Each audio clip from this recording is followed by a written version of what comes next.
Ducks fans, are you ready? You are listening to the Ducks and Pucks podcast. This is the #1 home for Anaheim Ducks talk and analysis. Here we go. Welcome to the show. This is your host, Mike Walters, along with my co-host, Eddie Richard, and we are back. I hope you all enjoyed your summer.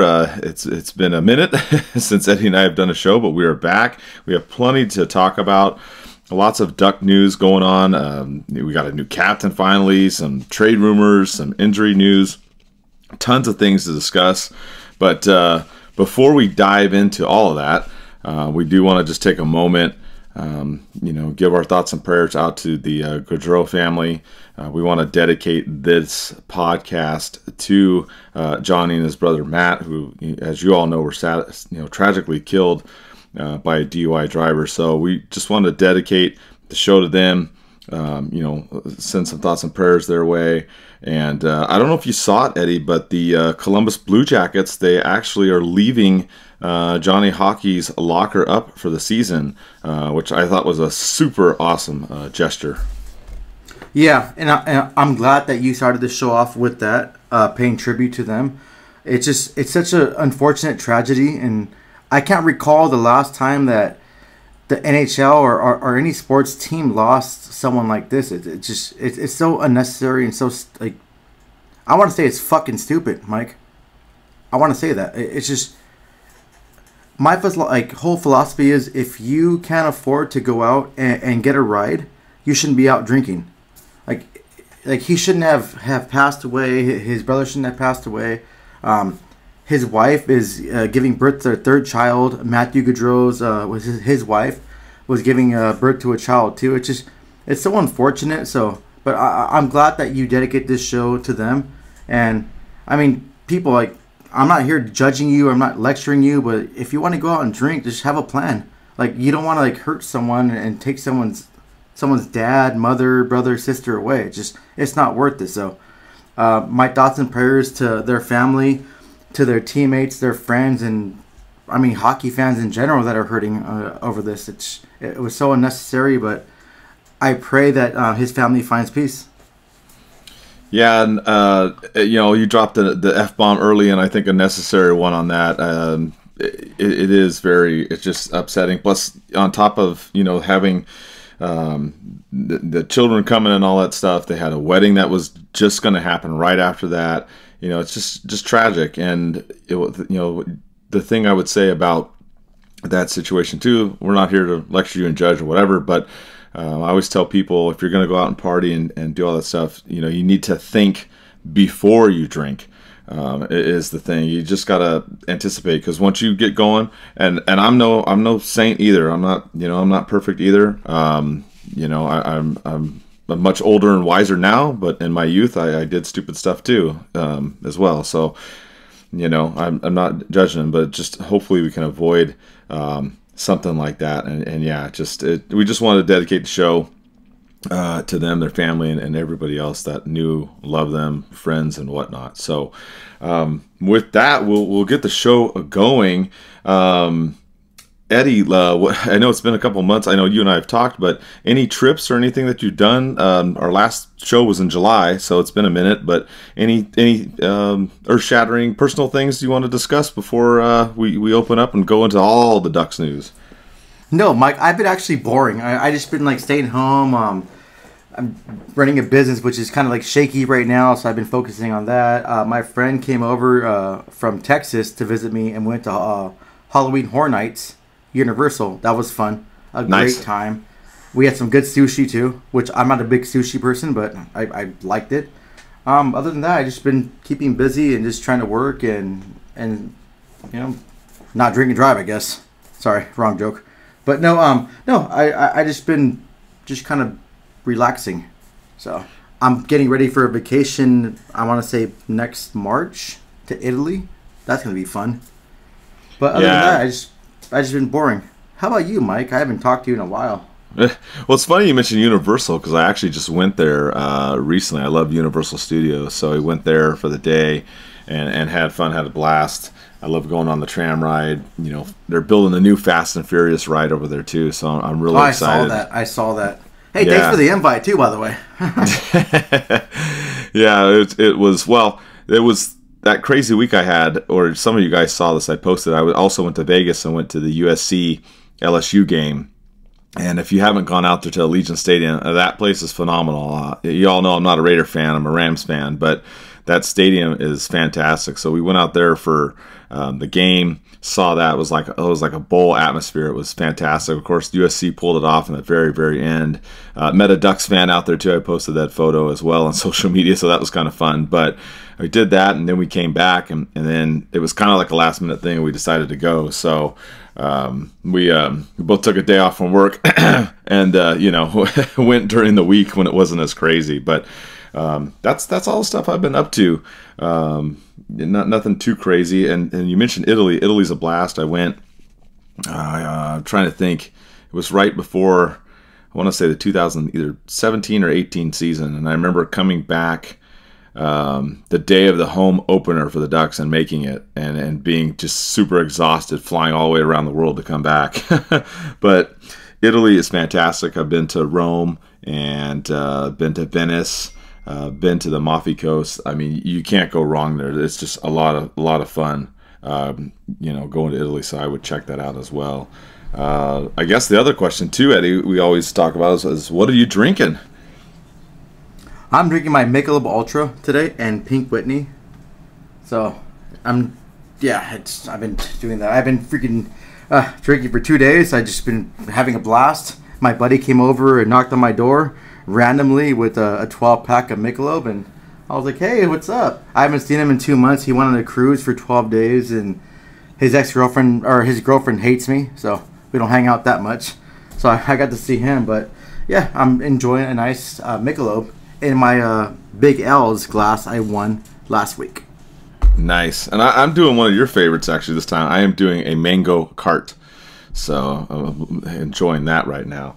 Well, let's break it down, and there's so much to talk about. This will be probably a mega show again. Just a reminder too, we're part of the Old City Sports Network. If you want a discount at SeatGeek.com, you can go on there, put in the code Old City Sports Network, all one word. You will get $20 off your first purchase. So check them out. SeatGeek, Old City Sports Network is the code.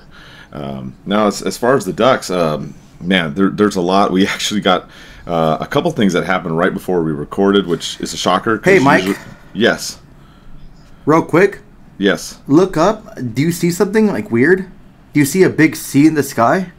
I see a big C. This is true. This is true. And that was the news that I was about to say, is that we finally got a captain.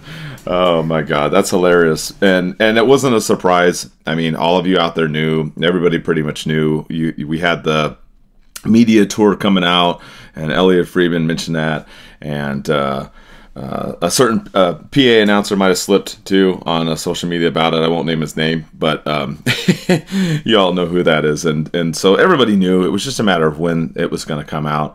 And so the Ducks announced it now that they're in training camp at the beginning of it. Fantastic news. We did ask for fan questions right before it happened, so a lot of you were asking if it was going to be Gudas and when was it going to be named and everything. So you guys all got your answers already. But what did you think, Eddie? It seemed like when the announcement came out about Gudas that a lot of people, maybe Orange County Ducks fans and Ducks fans in general, were super happy. Then it seemed like you had some people, maybe some Leafs fans that weren't as happy. But what did you think about Gudas and the selection of him as the Ducks' 9th captain now? I think it's great. I think it's awesome. Like, I wasn't too optimistic about this season. I mean, we couldn't get some big name free agents, and just the way the whole team has been going, I was not really excited about next season. But now we have a new captain. We can establish an identity. We can build around that.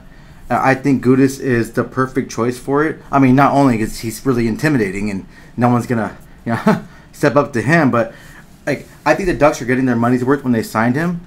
And yeah, Leafs fans are crying because he yelled in the goalie's face, and they're peanut butter and jealous or whatever. But who cares? I think this is going to be a good step to building this team and getting us back to where we need to be. I was excited about it. I was just like I asked my friend like weeks ago. Trust me, bro. He's like, Gudas is going to be captain. He's like, oh yeah, cool. I think it's just gonna. I don't know. I'm excited now. I'm more optimistic about next season. I'm looking forward to what they're gonna bring. He came into this team and established himself as a leader, and he knew what he wanted to do. He's gonna stand up for the whole team. He's gonna build our rookies and our younger players the right way. So I'm all for it. Great. Yeah, and I'm sure your significant other loves that pick too. Yeah, I think we talked about it on the show, but my better half, that's her favorite player, big time. She loves Gudas, and when I mean she knew too, because she we talk about all the stuff, all the news coming out, but once it was official, she was super ecstatic. We got to meet him at DucksNPucks last year. That's where we was posted that funny photo where he looks like a James Bond character, if not James Bond himself, with my wife, and it was very funny. We posted that, and then I got to see him on the golf course recently, and was able to talk to him, and I actually cracked up my buddy Eric and I. We saw him, and this charity golf thing that we help out and actually sponsor and basically just try to help out people with cured Duchenne disease. But we saw him, and I don't know if I told you this story either too, Eddie, but when we saw him pull up in the golf cart, we both took off our hats and we bowed and we said, "Oh, Captain, my Captain," and he just started laughing his ass off. It was the funniest thing, and obviously he couldn't tell us. I can kind of talk about it now. He told us that it was going to be coming up this. He said that the team was going to meet, and then the official announcement was going to come out. But he just laughed. He couldn't say. And so we just, but everybody knew anyways. It wasn't a big thing, but it was just funny that we kind of gave him that grandiose entrance. But a lot of you guys felt the same way. We did a couple polls. I did like a playoff type poll for captain, because originally I put some names down on a poll, and then I realized I forgot some people, so I ended up doing 2 polls, one with younger players that everybody had talked about, and one with senior players or veteran players. And for the younger players, everybody picked McTavish. For the senior, everybody picked Gudas. Then I just did a head-to-head matchup, and it was almost dead even. I think McTavish was just a little bit higher than Gudas, so that was where you guys fell. So pretty close in there. I'm happy with it. Like I said, better half is extremely ecstatic. Verbeek gave some more comments. He went on the Spitting Chicklets podcast, which we'll talk a little bit about too throughout the show. He also did some media stuff at training camp, and he talked about him coming in there, that role of being a mentor, able to teach these young guys. The other thing about him too is, this guy, and you saw the stuff that the Ducks posted where his kids were wearing the shirts with the C going to school and stuff. This guy is like one of the nicest guys you'll meet. He's going to go out there on the ice, and yeah, there's people that see him checking people hard and getting people's face and whatnot. But, so he's intense on the ice. But I've met him twice now, fortunately, and he's just the nicest dude. He's the funniest guy. I almost see him kind of as like a teddy bear, like off the ice. It's kind of funny, because that's how it was when I saw him. And some people were laughing because I'm a tall guy, and they're like, "Damn, Mike, you're really tall next to Gudas," and I'm like, "Well, I'm just a tall guy, anyways, just kind of how I am." But he's just a great guy. I think he's going to really help this team in the next period. I think the only question I really have, Eddie, is I wonder how long will he be captain, because he's only signed for a couple more years. So I think the next part of this puzzle for our Ducks and getting more competitive is he'll be captain through his contract, but then will he sign an extension and stay captain longer, or will they transition into a younger person at that point, like McTavish or Terry, which we think at some point they will do anyway. So that's the part that I'm kind of curious. What do you think, Eddie? Do you think that he'll be a long-term captain, or do you think it will only be maybe for a couple years before a young guy comes up? I think he'll stay. I think that he loves the fact that the Ducks organization put their faith in him and to name him the 9th captain. So I think he'll stay for the whole long term. And once we get back in the playoffs, like, he wants to be part of it. Like, you're a captain of a team that can get you in the playoffs. He can get you a potential Stanley Cup. Like, I think that's something important to anyone. I was told too, Mike. He texted Getzlaf and asked for his blessing to be captain too. So that's really, really important and really good that he knows Getzlaf was one of the best captains in NHL history, and he wants his blessing before he accepted that role. So I think he's here for the long term, and I'm glad that he's captain, and I'm looking forward to him establishing an identity for this team. Yeah, exactly. I think you're right, and that is true. It is good to go reach out to Getzlaf like that. You had the guy that had been captain for over a decade with the Ducks, and then as Eddie and I have been raising our arms up in the air, we haven't had anybody the last couple seasons. So I think that's fantastic that he did that. That's a class move too to do that, because he didn't have to do that. Verbeek and Cronin and the rest of the team, they were already on board. I mean, Getzlaf's retired; he didn't have to do that. But it's great to see him do that, and to see him at all these charity events too. He's just overall a great guy. Another story that I'll share with you. I don't know if I did share this on the show, but this was another one that's very funny about him. Is that when my wife saw him, my wife was kind of nervous, and I'm like, this is at the Ducks and Tucks. I was like, yeah, just go talk to him. And she was like telling him like she loves his slap shot, and how he hits the shit out of the puck, right? That's what she was saying. It was laughing, and it was so funny, his response. So she says that, right? And you're just like, I'm just thinking, oh my God. I'm like, what are we going to say, right? And he goes, it's my job. Just short and sweet. He just says it's my job. And I'm like, this guy cracks me up, like he's still just humble. He could have been like, yeah, I crushed that puck, huh? Or whatever. And no, he's just like, it's my job. So I'm really looking forward to it. I'm really excited that it's finally here, that he's going to be there. The big picture, like you talked about, Eddie, and we'll get into more of it a little bit later in the show, is the direction of the team. Because towards the end of the show, we'll talk about kind of what we think was how some of the players on the team will do. I won't dive into that too much, but yeah, I'm happy to see him where he's at. And I'm, the thing that kind of goes into the other part of this too is some of the rumors that have come up too. I'm really curious now with Gudas being picked. I saw people out there that were upset that Fowler wasn't picked, and then of course we've got all that news from Elliot Freeman about Fowler talking to the team and being traded and whatnot. I wonder how much of that played into it. I wonder if Fowler knew he wasn't going to be captain and he really wanted it to be it, because I don't know. I'm just curious if it might have not have factored into it at all. Maybe he was already talking to the team. I'm not 100% sure, but I do know that if Fowler was picked as captain, he would have been honored about that. So I'm just curious. What do you think about all of these rumors with Fowler? Because Elliot Freeman's discussion on the podcast, I mean, it was pretty detailed. It was talking about expanding his trade list so that he could go to more teams. It was saying that was a positive environment with the Ducks. I mean, he's Fowler's the longest standing Duck on the team right now. Any thoughts on that as far as if the captaincy played into it, or just what do you think in general? You think it's going to happen, or how do you feel about the Fowler situation? I think he's a great player, and I respect everything about him, and I appreciate everything he's done for the Ducks organization, and him being a really, really outstanding player. He got pushed into a top 4 role due to injuries when he first got drafted. Everyone expected him to be the whole next Niedermeyer, which wasn't fair to him. So I think that was too much pressure for him. On the flip side, I don't feel that he's captain material. I don't think he can lead the team.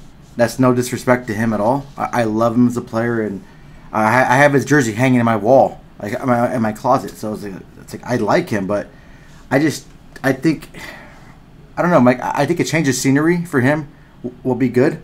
I mean, he's the longest standing Duck. He wants to win. He wants a championship. Like every player in the NHL wants to win a Stanley Cup, and I think it's time to cut ties. Maybe it was kind of a blowback for him not to get the captaincy, but I don't feel that he would have been the right person to lead this team to what we need to be, if that makes sense. So I like the fact that they named Gudas and not him. He can serve great as alternate, but I think at this point right now, Mike, I think it's time to just cut our ties. And if he wants to leave, he wants to trade. I'm glad that whole rumor was like false about him not showing up to training camp, because that's like really bad, and I can't see him doing that. But I think it'd be beneficial to the Ducks and him to part ways, and we can all thank him for everything he's done. But I mean, I think the Ducks made the right choice by not naming him captain and naming Gudas. Yeah, I'm in the same boat as you. I thought Gudas was more of the better choice. Verbeek also talking about just his work ethic, training the younger guys. He's well liked by everybody. Not saying that Fowler isn't either, but yeah, I think maybe a change of scenery for Fowler might be best. He's also got a couple years left to go. It's a tricky situation with Fowler too, because you look at the Ducks cap situation, and the Ducks are, they're not that much above the cap floor. So if they do something with Fowler, they're going to have to figure out if they're going to retain salary, or unless they get a bigger name player with a big contract, or are they going to take on someone's contract? There's going to have to be a little bit of math involved in there, because if they just try to trade him for like picks or some prospects, then the Ducks will be under the cap, by like 3-4 million, depending on if they sign anybody else or anything else changes in the meantime. But there's some little logistics that have to work out. And yeah, that rumor that you were talking about too, that's just something that hockey players usually don't do, especially when they're under contract. Players, if they don't come to training camp, that usually means they're hurt, or there's like a death in the family or something's going on. If a player's under contract, that's not really in the nature. So when I heard that rumor, I was kind of like, I didn't really think, unless the agent was like trying to bluff or something, like, hey, trying to do something that way. But Fowler himself, I don't see him doing that. That guy's also a class act too, and he's been with the Ducks the entire time. I remember meeting him his rookie season for the first time, and he was one of the nicest guys ever. So, but I'm with you too. I think the direction is you take Gudas in here, and you roll that way. I think he's more. I don't want to say Fowler wouldn't be a good leader, but I think Gudas has more of those leadership qualities, and is more of that type of guy that Verbeek's looking for. You and I talk about it too. A guy that's tough on the ice. He's a little bit more gritty than Fowler, obviously. So that's a big thing. I look into it. I think he also resonates with the guys. And more so from the conversations that they've said in these interviews with Verbeek and with some of the players and stuff. So I'm excited. I think it's going to be good, and I'm curious to see what how the season unfolds. We won't dive into the whole part of the season yet, but it's interesting to see if there will be some other moves too. You had Elliot Freeman talked about Gibson again. It sounded like he said Gibson was in a similar position where the Ducks are trying to work with him and move him along. So I'm really curious about that. And then, of course, Ziger's name has just been thrown out of there all the time, but whatever. But of the three, the Fowler one makes the most sense. Very concrete report there.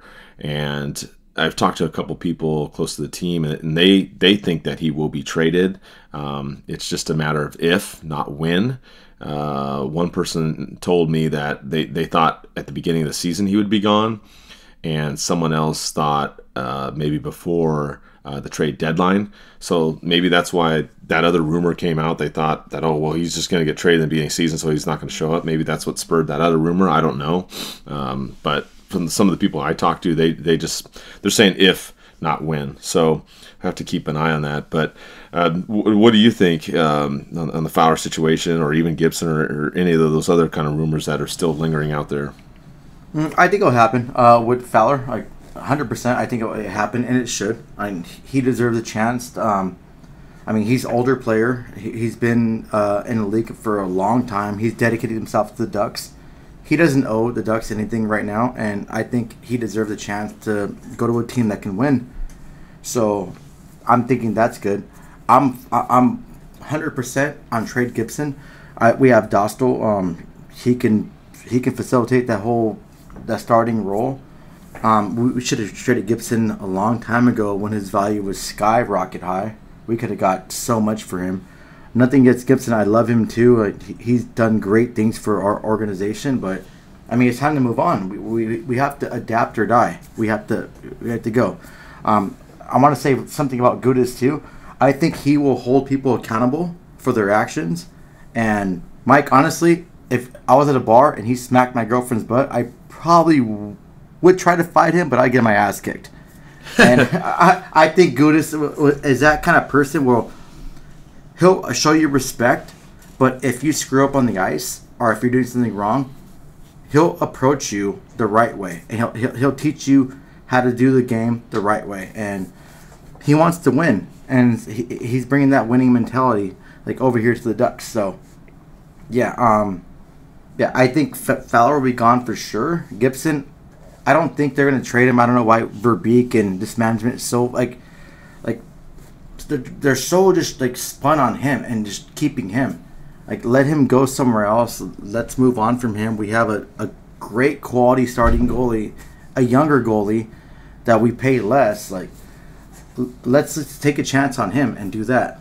But I doubt they're going to trade Gibson, but I think Fowler is gone for sure. But Mike, we're going to have to eat up some salary. Like, there's no way that someone's going to take his contract for the next 2 years of the money he makes. So we're going to eat up, which we have the cap to do that. So.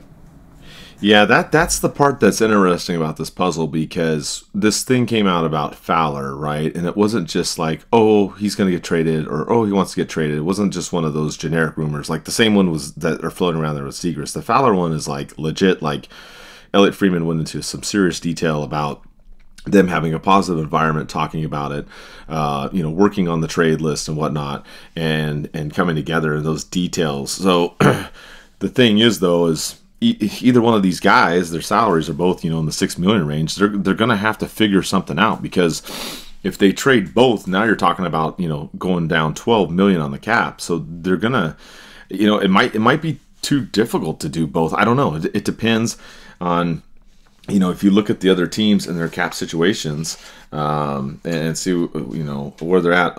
Which I also just say right now, RIP Cap Friendly. It's unfortunate that they got bought out by the Capitals, but just on a little tangent there, you do have Puckpedia now, which is doing good, so you can check them out. But sad to see that go, but you could check all that. But I think maybe that's what he targets. Maybe he looks at those teams, or maybe he tries to work out Fowler first, if there's more interest in Fowler, or whoever's got more interest, right? And then if he can stay above the cap and work it out in the first one, maybe the second one won't be as hard to deal with. Either way, it's going to be difficult. You're going to have to figure out, okay, who am I going to target, and then what do I want back to? We had that question from Strip Jedi on Instagram. He's like, okay, we trade Fowler, but what do we want? Do we want another defenseman or youth? I would think you would want probably another defenseman, and you've already got tons of youth. If you trade Fowler, your senior guy on the blue line is Gudas, and that's it. So if you can get a veteran D-man that does cost a little bit of money, that can also help mentor these guys, because you've got all the rest coming up. You got Minty coming up. You got Luneau that looks like he's healthy and coming back. You got Zellweger, of course. You've got Lacombe in the mix. Vakanainen. You've got all these guys that are in there. Maybe you get another guy for a year or two and have him come in there. I don't know what your thoughts on that, Eddie, as far as trying to target, but I definitely think they look at these teams that have a high cap, that they're up against the wall. In general, what do you think? Yeah, well, the Ducks are in the position right now. They can eat salary up, and they can swallow that salary. They can bring in a player that's not performing well on other teams and swallow their cap too. off top of my head, I think Toronto, Edmonton, Colorado, those teams would love a goaltender, an elite goaltender like Gibson. I mean, they're like up against the cap too. So if the Ducks can swallow something, they can get some draft picks. They can get some, well, I guess not younger players like you mentioned. Like I think Ducks want like more of an established person, but all those teams have someone that they can offer to the Ducks that can help build this team and move on like to the playoffs. Who knows though? Like Ducks are in a great situation right now, and I feel I know there's been reports out there that Ducks are like number 3 or 4 for prospects, but I think the Ducks are number 1 of who they have in the prospect system, and this team's gonna blow up once these young guns, Mike. Once they just find their way and they find their game, this team's gonna be dangerous. It's gonna be amazing, and I'm looking forward to that.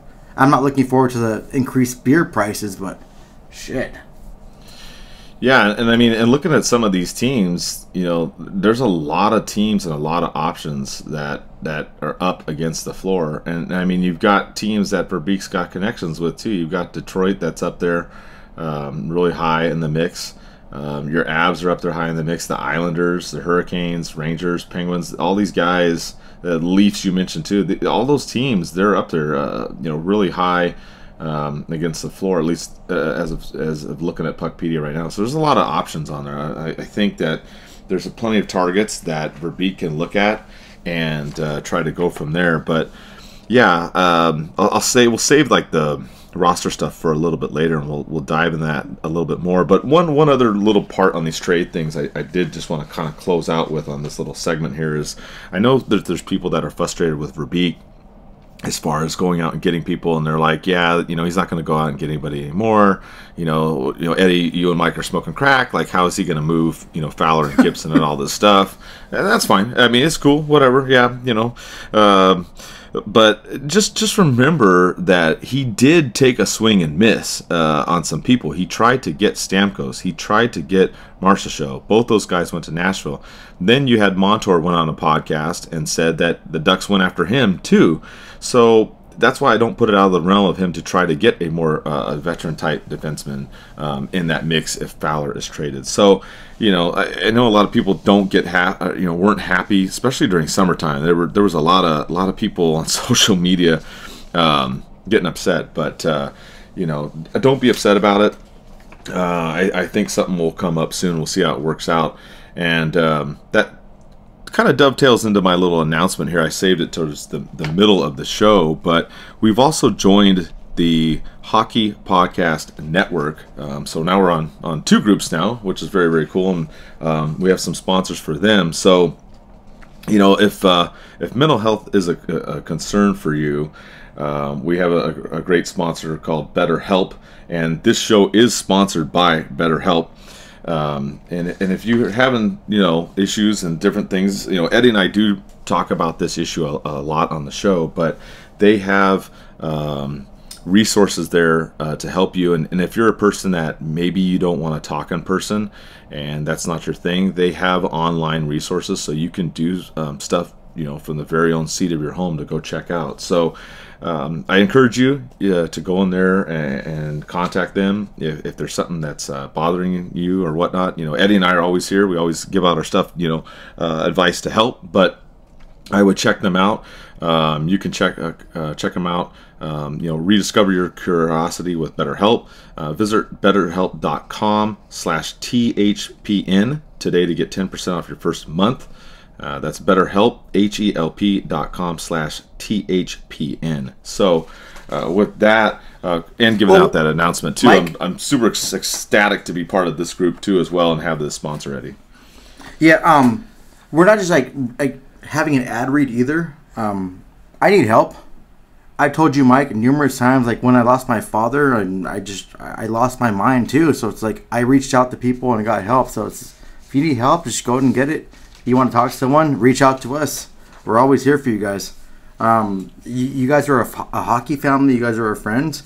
So it's not just like a simple ad read that we're doing. We actually care. So yeah, absolutely. And you guys that know us know that we've offered that up from time, multiple times in the past. You lost your father and I lost my mother, so it's something that's near and dear to us. So that's why when we joined this group and I saw that was one of the sponsors on there, I was very excited because they're a very helpful resource. I would reach out to them, like I said, when I read the little thing there, and check them out. And it may help you out. Sometimes you just gotta reach out when you have something going on, and obviously friends and family can usually help, but if that doesn't, then BetterHelp might be something that can work for you. So I would definitely check them out. Okay, we've actually got hockey back a little bit. We had the Ducks rookie tournament, and obviously we've got training camp going on right now. The Ducks played 3 games at this rookie tournament, which I'm gonna complain a little bit about this twofold. But the Ducks played 3 games. They beat the Avs 4-3. They got blown out by the Sharks 7-2, and then they lost to the Kings 2-1 in overtime.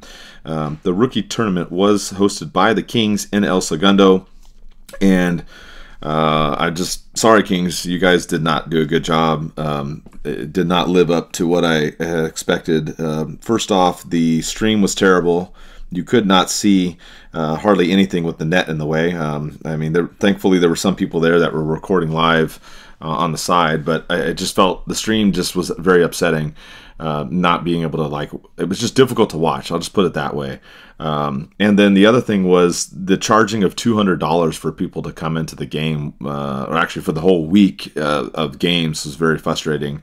I don't understand that. I get it if you want to charge money, but our sound guy, Braden and I, we were actually going to go on that Friday when they had a game, and I'm like, I'm not driving all the way up there to pay $200 for one game, because that's what the price was. So, I usually I don't like to complain too much on here, but they just did a bad job. That it is what it is. I think that I expected better from them. I don't understand that. I know that they gave tickets out to their season ticket holders first, which I totally get that. I think any organization should do that, but $200 for a couple days of rookie games, I just think that that's insane.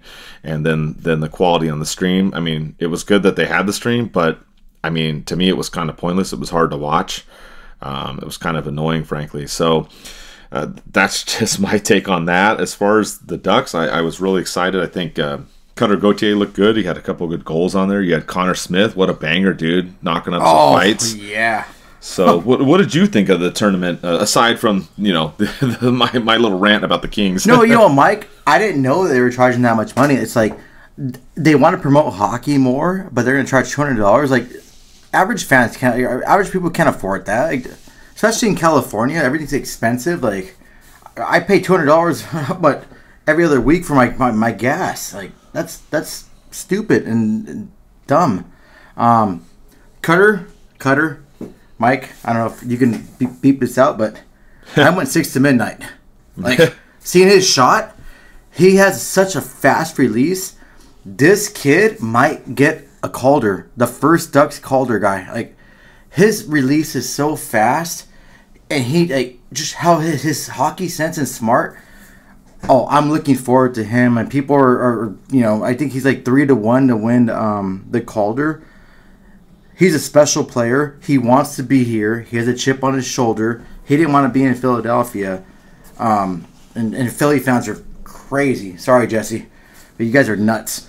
I think he's going to be a special player. I think, and we were talking about this offline too, Mike. I think it's safe to say that he can get 20 goals this season. How fast his release is. Like, that kid he's special. He's amazing. Like, I'm looking forward to seeing him again play come October.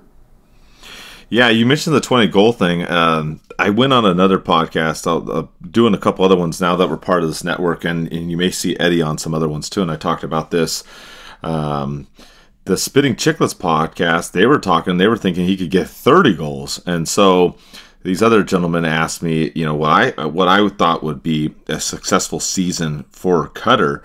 And I'm with you too. I think if he gets at least 20 goals and somewhere between 50, 60 points, I would be good with that. I think that would be phenomenal. I do think terms of the Calder. I think he'll definitely, if he's not in the top 5, he'll be, at least top 10 rookies this year in scoring. I mean, watching his shot, like you said, and the other part too is he wants to be here.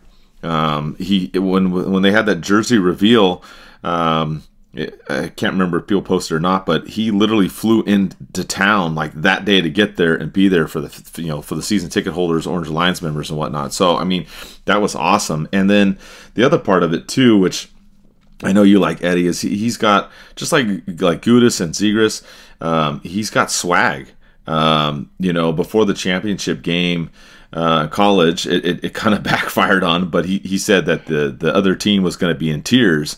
And then, of course, they didn't win. They didn't score and whatnot, and they lost. But I like that confidence that he has.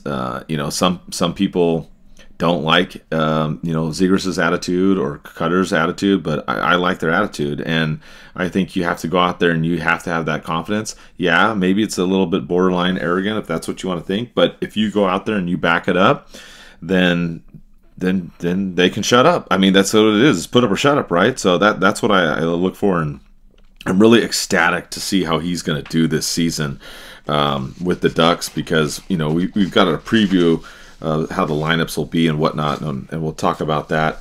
We can kind of talk about it, what we think it'll look like, but I think he'll be a top 6 role come this season, Eddie.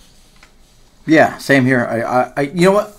I'm more like old school type of mentality, but like I'm adapting, adapt or die.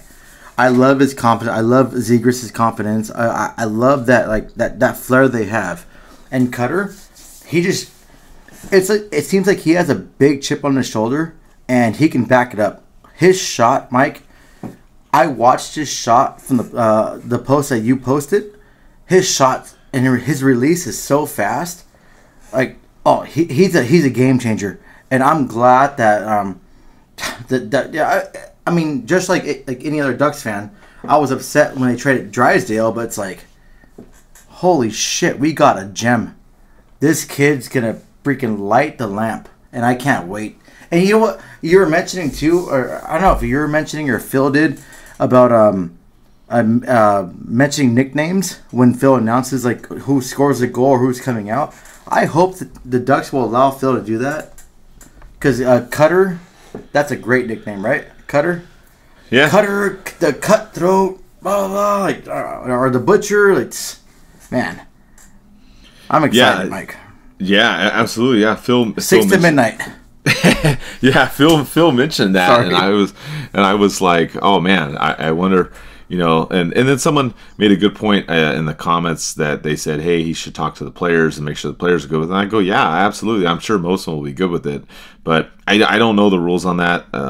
Phil's probably the expert on that. I have to look up into that and see if it's allowed. But that would be hilarious if they could, be, goal by Radko, the Butcher Gudas. Like, I mean, people would go nuts. People would lose their shit. I mean, I think it would be fantastic. Yeah.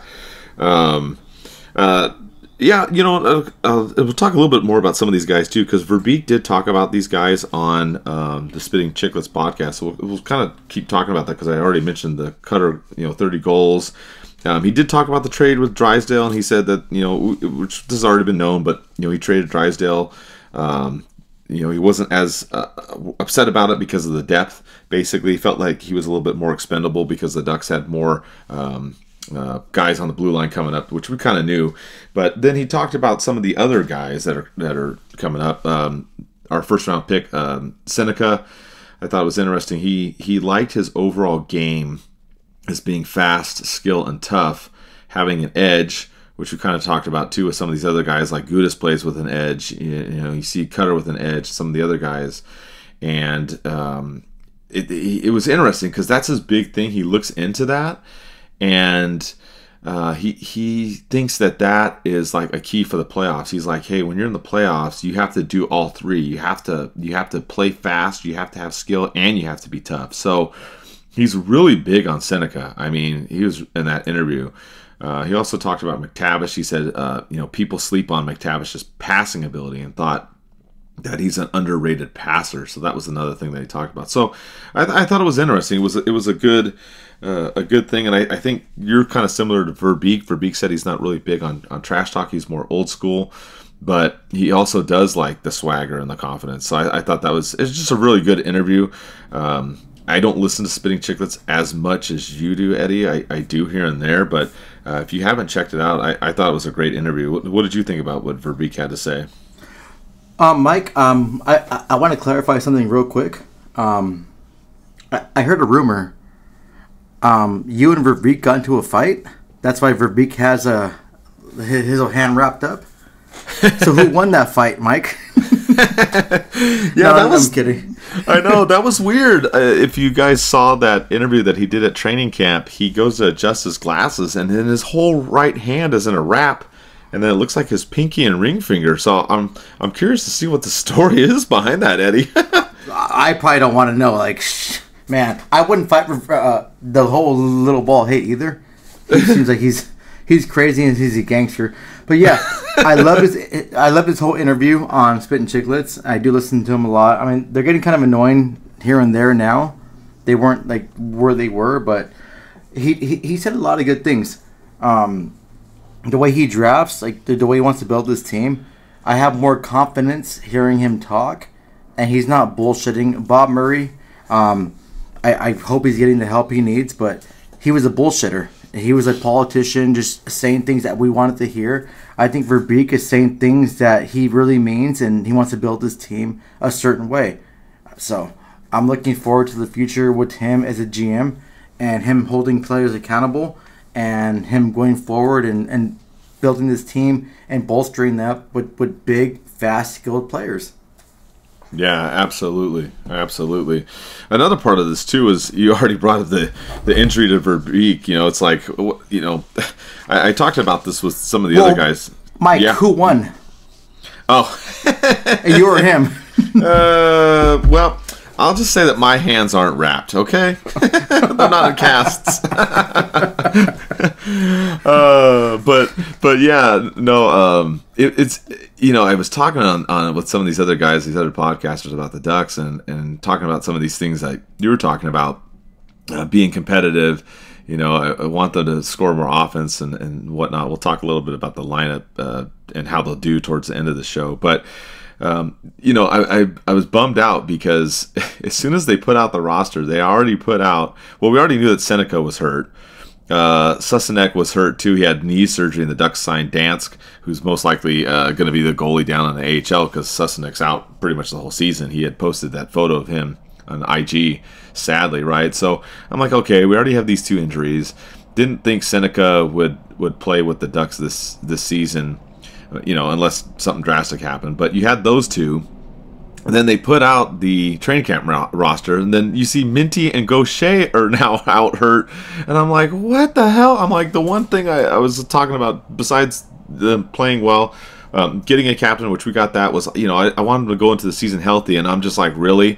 Well, we have all these guys injured. Even Verbeek's now injured. I'm like, you know, fuck my life, man. Like what is going on? I mean, I guess the good news is that it looks like Minty and Gaucher aren't in too bad a shape. They were skating individually at training camp, so you know, and they're listed day to day, so it's not horrible, and whatnot. And then Seneca looks like it's not as bad. I did want to shout out my buddy Josh that runs the general updates account.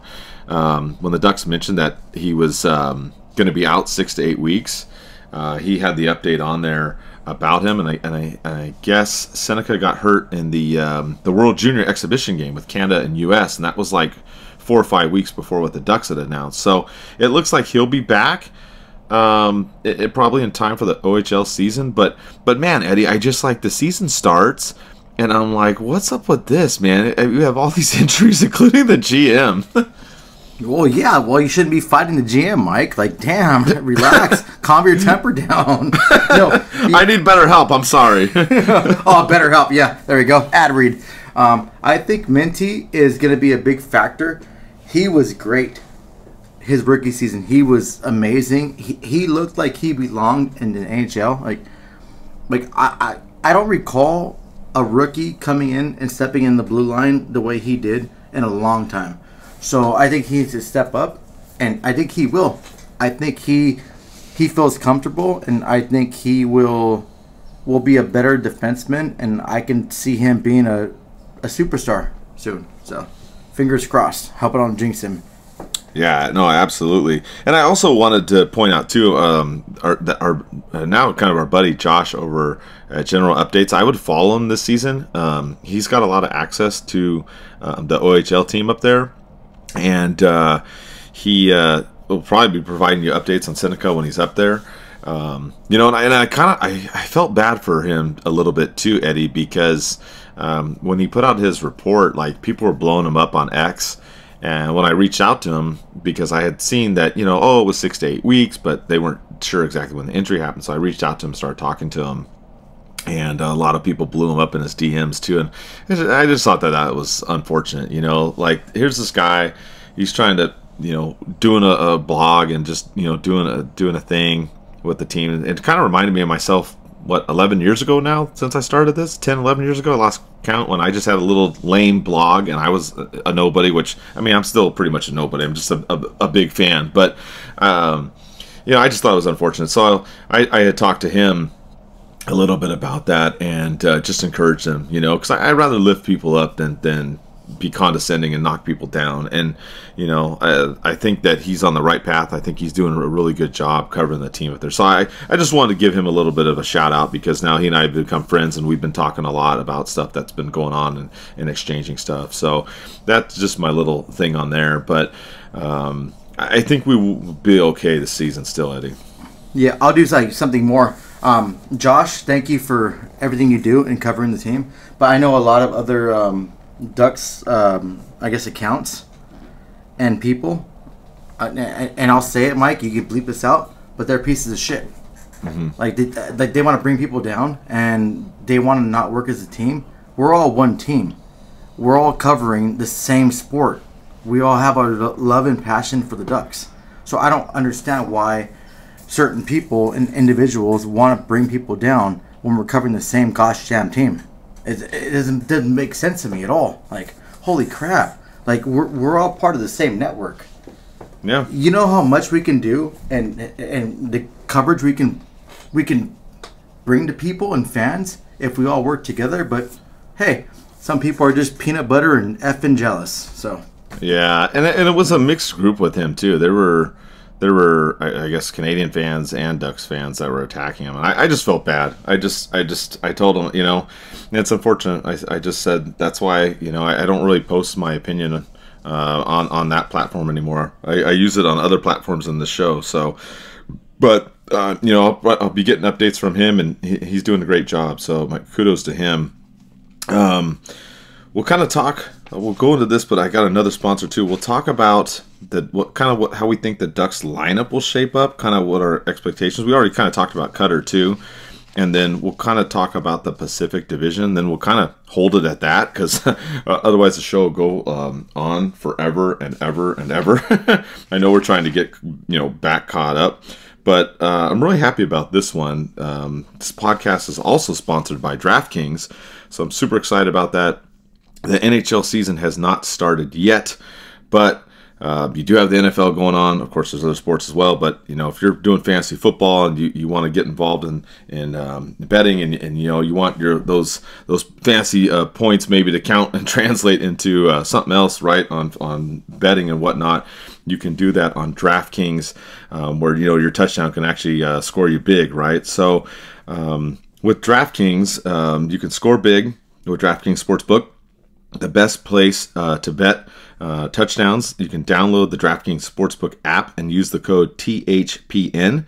That's code THPN for new customers to get $250 in bonus bets when you bet just $5 and get 1 month of NFL premium on us.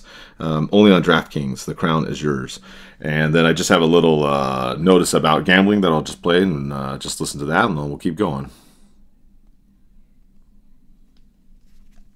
Gambling problem? Call 1-800-GAMBLER. In New York, call 877-8-HOPE-NY or text HOPE-NY 467-369. In Connecticut, help is available for problem gambling. Call 888-789-7777 or visit ccpg.org. Please play responsibly. On behalf of Boot Hill Casino and Resort in Kansas, 21 and over. Age and eligibility varies by jurisdiction. Void in New Hampshire, Oregon, and Ontario. Bonus bets expire 168 hours after issuance. For additional terms and responsible gaming resources, see dkng.co/ftball. NFL Plus Premium offer available only to new and former NFL Plus subscribers. Additional NFL Plus Premium terms at nfl.com/terms. All right, I just had to play that little gambling thing in there. Just holy shit, Mike! I felt like I should have a gambling problem right now. Holy crap! Yeah. No, you know what, Mike? You did say that. We are doing fantasy. I know you guys are really messaging both of us. We're gonna do a one that's for fans and one that's paid. So yeah, stay tuned for that. But Mike, that was that thing made me want to gamble more. Like, holy shit. Yeah, I was cracking up because there was a choice to read it or play the little audio, and I'm like, this is too much to read. I'm just gonna play the little audio clip. It's a lot, but I have to play that in there. It's just a thing that the DraftKings wants us to put in there, so it's in there. So all right, so we've got kind of a look at what the roster will look like, and we can kind of talk about the Pacific Division to kind of wrap up the show and get like your little season preview, I guess.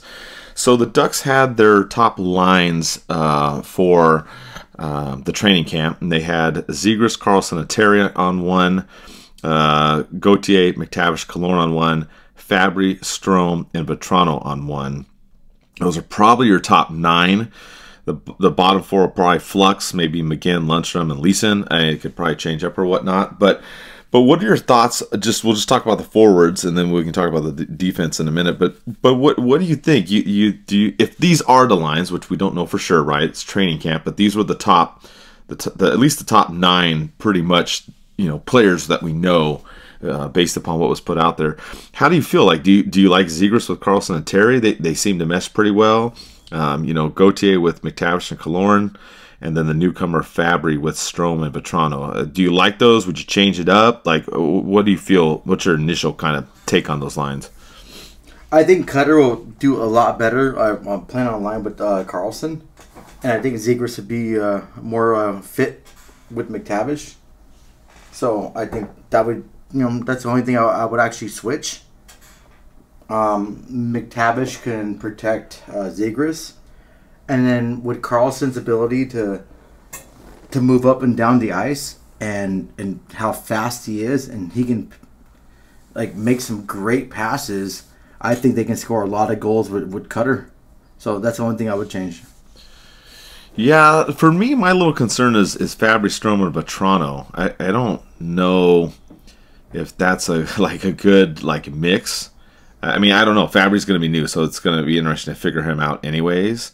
I just think defensively that line might have some issues. But another thing I do like, and I know we didn't get Stamkos and Marchessault and whatnot, but I wouldn't sleep on Fabry. Fabry's a guy that can score 20 goals. It's also a guy that's won a Stanley Cup. So, I mean, he's another guy that can help mentor these guys and get in the mix. Gauthier, we talked about. We think he can get at least 20, maybe 25 goals. And yeah, I don't know. Like you said, whether you switch Zegras on that line with McTavish or whatnot, I'm curious to see how that plays out.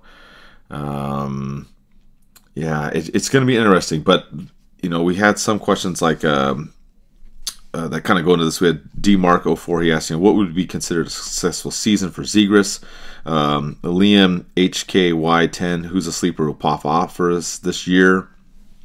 So yeah, they're good questions. I mean, I really think Gauthier is one that's going to go off. I do. I mean, I think he's I don't know if he's necessarily a sleeper, but I think that he's one that's going to pop off. For Zegras to have a successful season, I've been asked this too before.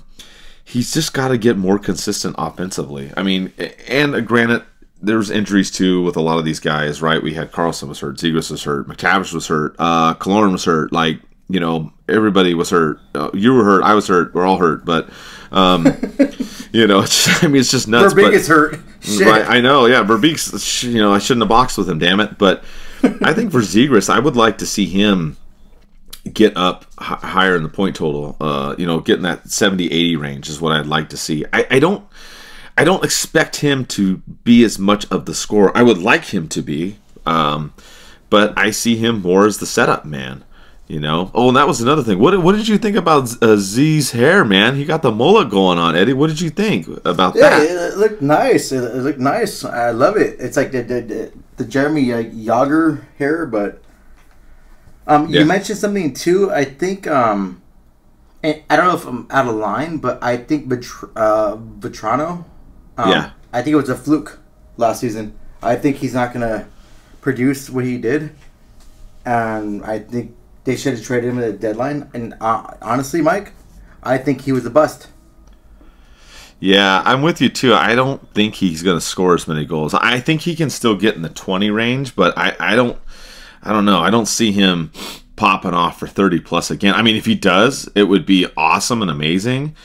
But I don't see that. I honestly, if I had money on it, I would think Gauthier would be closer to get 30 or get 30 before Vetrano. I mean, it's a crazy bet. I'm just throwing it out there. But if they both did, of course, I'd be super ecstatic. I mean, me too. I think he's still going to have a great year. But, I mean, last year was just a crazy year for him. So, but that's the big thing with this team is trying to get that consistent offensive scoring again. They've got to work on the special teams too. The special teams last year they started out great and then they fell off. So I'm curious to see who's going to be on this power play. I mean, are you going to have your first team be Zegras, Terry, McTavish, Gauthier, or Carlson? Like who's going to make up that first team, right? I would think it would be probably 4 of those forwards, and then you throw in what? You're going to throw in Zellweger on there. They might still throw Fowler if he's still on the team. Minty Kulov, like how are you going to do that? And on the defense too. I mean, I wouldn't sleep on Dumoulin either. That's another one that people are like, oh well, we got Dumoulin, Well, he won a Stanley Cup too, so he's another guy. I wouldn't. No, is he a top 4? No, maybe he's a maybe a 4, maybe a 5 defenseman. I mean, he was playing top 4 minutes in Seattle, which was a different makeup, but I wouldn't sleep on him. So I'm curious to see. You got some of the guys also to back up Vakanainen. You got Hellison. You got some other guys that could get in the mix there. So I'm looking. The big thing I think that could help this team is really the special teams. If they can get the penalty kill and the power play going, it's going to help. The other thing with the defense too, and I know a lot of people are hard on Fowler, but Fowler just got taxed big time last year. He was playing 24, 25 minutes a night. We gotta stop that. We need to, however long he's on the team or however it works out, but we need to start balancing those minutes out with these other guys. And I'm not defending him for whatever reason. If people say that he played poor and he's this, that, and that, whatever, I get it. But I'm just saying they put a lot on Fowler last season. And I think that they need to kind of lighten up on that and try and balance out the load with the younger guys. I think that'll be a key on the defense, Eddie. Yeah, I mean, everyone does. Like, everyone thought Fowler was going to be the next Scott Niedermayer. That wasn't fair to him. He was set up for failure. That's not fair. We're talking about who's going to pop off. I think Carlson will pop off. I think he's going to have a great season. He'll be healthy. He won't be as tired, which we listened to Chicken This podcast, and Verbeek mentioned that Carlson, came to training camp tired, and that's why he gave him those extra games off. I think he's going to step up and really be the player that he's supposed to be, and he's going to lead this team too as well, with our captain too, Gudas. I'm looking forward to the season. Yeah, we're not going to be a playoff team. I get that. But I think it's going to be better nights for Ducks fans than it was the last few seasons. Yeah, absolutely. And I think you're right. I think Carlson's one that can go off too. He's definitely one to watch. I want him to stay healthy. Last year was just like, Jesus, man, you keep getting hurt. He got hurt in preseason. You and I saw him when he went down that one game live, and we almost lost our minds. And then thank God he had Gumby legs or what, I don't know what, but he ended up coming back a lot sooner than we thought. I guess he was tired. Like it's like he had the whole World Juniors. He had like playing in Sweden or whatever he was playing. Like he was just tired. It's too much hockey for him. That's what Verbeek said too. So he needed a little bit of a break. And I think him just getting that break, and he's going to come fresh in this season, and he's going to tear it up. I'm looking forward to that. Yeah, absolutely. I guess the last little part of this is, what do you think about the goalie situation? Last year, Dostal kind of took the reins at the end. There was word that Gibson was kind of tweaked a little bit towards the end of the season, which, I mean, it's not a surprise. All the players are dealing with something towards the end of the season, but it seemed like they kind of rested Gibson towards the end and went with Dostal. I kind of made this comparison. I almost think it's going to be like a 1A, 1B situation, Eddie. And I think Dostal, if he doesn't take over at the start of the season, I think at some point he's going to be more of the 1A goalie. I don't know if you think the same, or what do you think? Oh, yeah, I agree. I hate the whole 1A, 1B. It's like you get a goalie, you establish that, he's your starter, you get a backup. So Ducks need to figure out what they want to do. Like they want to trade Gibson. They're not going to trade fucking Dostal. Like he's their future. But you can't just run like this team with both of them. You have to establish like someone as the full starter. I think Das can take over that, and he's a really great goalie. I think he's better than Gibson. And he'll, he's a goalie of the future. So why not? Yeah, absolutely. I'm in the same boat. I think if they ride with him, that I'm ecstatic too. I'm just ecstatic overall. We had that Highland Princess 86. Are you excited for some Duck hockey? Yeah, I am. I mean, we got some newer players. Not necessarily the ones that Verbeek was trying to get, but you've got a captain now. I expect to see a lot more of these younger players playing. We got new uniforms, which we've talked about at length. We love. By the way, I talked to a lot of the guys on the team. They all love it. They love. Yeah, they all love the jersey. And then someone told me this is a joke. I forgot what it was. They were kind of talking trash to me, but in a funny way. They were saying, well, hey, if the Ducks, lose a lot of games or whatever, at least they're going to look good in those uniforms on ice. Yeah. So, Mike, yeah. Question.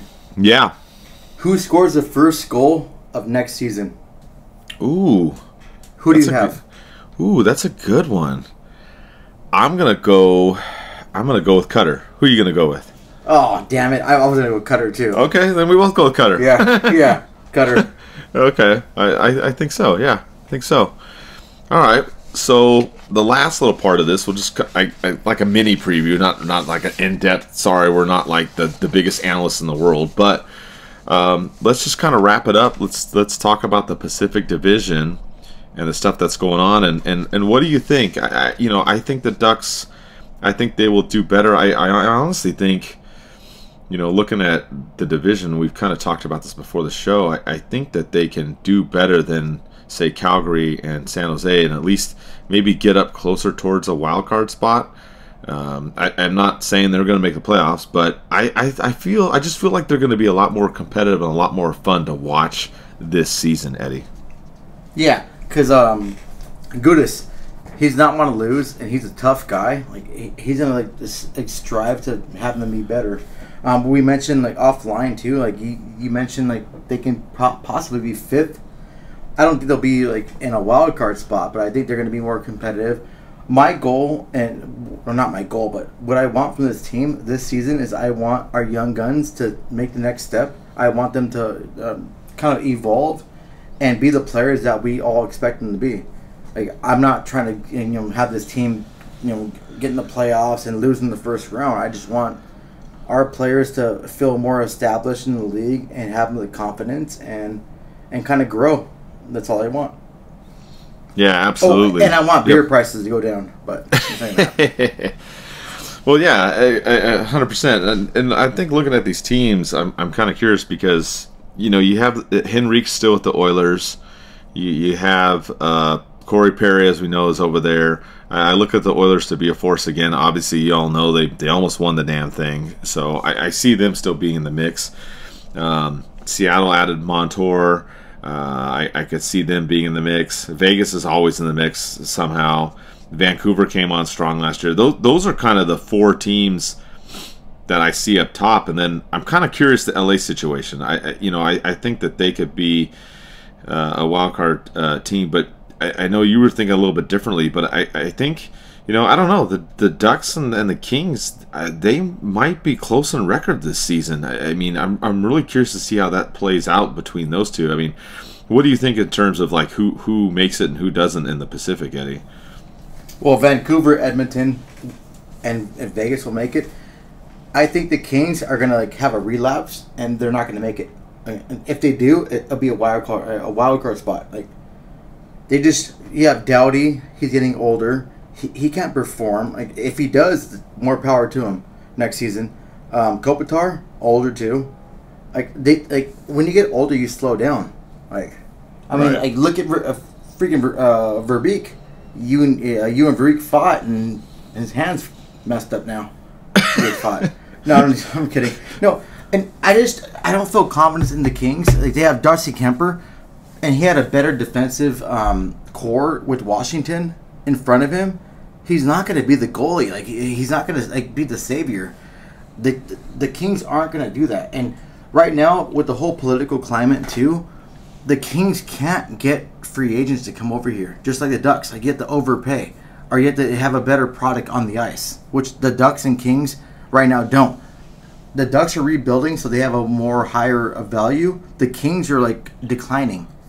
So I don't think the Kings will make the playoffs. And if they do, it'll be a wild card spot. I just have that feeling. Yeah, that's what I'm curious to see. I want to see how they're going to do and translate the season. I'm with you. I think Vancouver, Oilers, and the Knights for sure will definitely be up there. I'm curious to see how Seattle does as well. But I think it'll be competitive, and I think the Ducks can edge out the Flames and San Jose. I mean, San Jose obviously got Celebrini in there. That'll be something fun to see in there. But I think the Ducks could end up, I don't know if they could end up fourth and squeak out a wild card spot, but I think that they could be fifth and more competitive. And I think that's the thing that a lot of us are looking for. Obviously, there's also some Ducks fans that are haters in terms of the uniform. And what I mean by that is it's not that they're against the uniform, but they're like, okay, you get new uniforms, but we want a better product on the ice, skating product, not just a jersey product. And I've seen a lot of comments from people like that. I've gotten oh, that's cool, we got good jerseys, but are we gonna start winning again? And I'm like, I get it, I understand that. We also had, I forgot what it was it was 20 plus 1 goal losses last year. So that's another thing I want to see. And I think for us, it's a big thing is going to be special teams. We've got to get those going.